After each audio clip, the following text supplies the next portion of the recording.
Recently, in a discussion with an atheist friend, he said to me, "Gareth, the only reason why you are a Christian is because you grew up in Northern Ireland." Now, I've heard that argument quite often.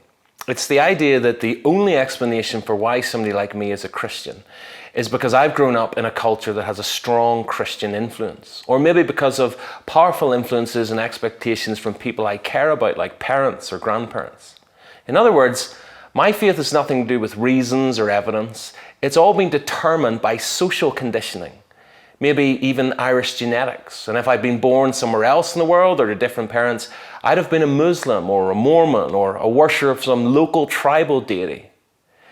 Now, when we're first confronted with this common assertion, it can seem quite powerful.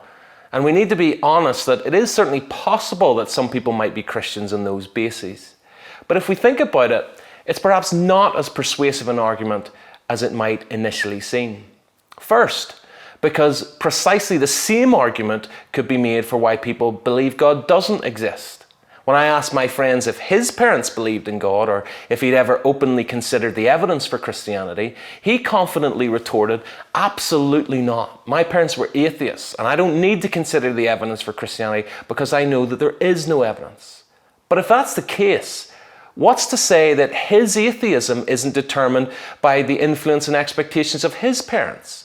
Surely someone who has already presumed that there's no evidence for Christianity and is now only prepared to entertain an echo chamber of ideas that reinforce his atheist worldview could be just as guilty of believing on the basis of social conditioning.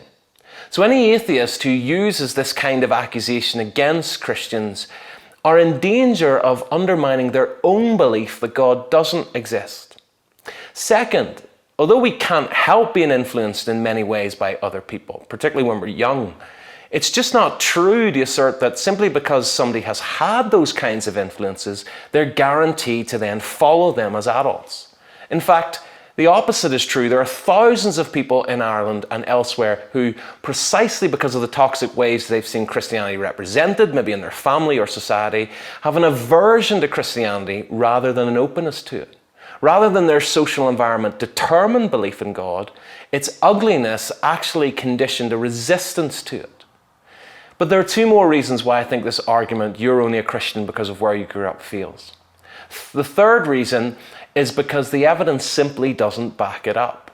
Across the world, every single day, there are hundreds of people who are becoming followers of Jesus against all the influence and expectations of their families, cultures, and social conditions. Whether it's under atheist regimes like the former Soviet Union or North Korea, or even China that's soon to become the country with the largest population of Christians. Whether it's Islamic countries like Pakistan, Turkey, or Iran, or places like Thailand with its dominance of Buddhism, people are continually becoming Christians, often at tremendous personal cost, because they've explored the evidence and become convinced that it's true. And if it's true, then for them it's worth following, even at great cost. Christianity has always been a faith that transcends social, racial, or geographic boundaries. It's never been limited to or the product of one particular region or ethnicity or gender or cultural moment. And that leads me to the final reason why this argument doesn't work. Because it simply fails to appreciate the reality that after an honest look at the evidence, people can and do change their worldview and convert to Christianity despite their upbringing and social influence. Christianity was never to be a faith that was to grow by breeding or by forcing people to live under Christian influences that simply indoctrinated them or that inoculated them against exposure to any alternative worldviews. That's blind faith. It's not the Christianity of Jesus. Christianity has always been a belief system that invites people, whatever their background, to come and look at the evidence for Jesus and allow them then the dignity to decide what they will do with it for themselves. And when confronted with the evidence, many people do become convinced that Jesus is who he claimed to be and can do what he claimed to do. Even this week, I was reading the remarkable story of Rahil Patel, a former Hindu priest whose upbringing and spiritual education had been conditioned by Hinduism. Yet in his book, Found by Love, he shares how he realized that Hinduism couldn't answer his questions when he honestly confronted himself with them.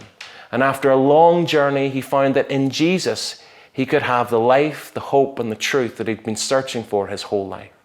So no matter what your upbringing or your social context, let me ask you, have you ever honestly investigated the evidence for Christianity? And if you haven't, why not take a fresh look for yourself at Jesus today? It's not about social conditioning. It's about looking at the evidence and being honest with where it takes you.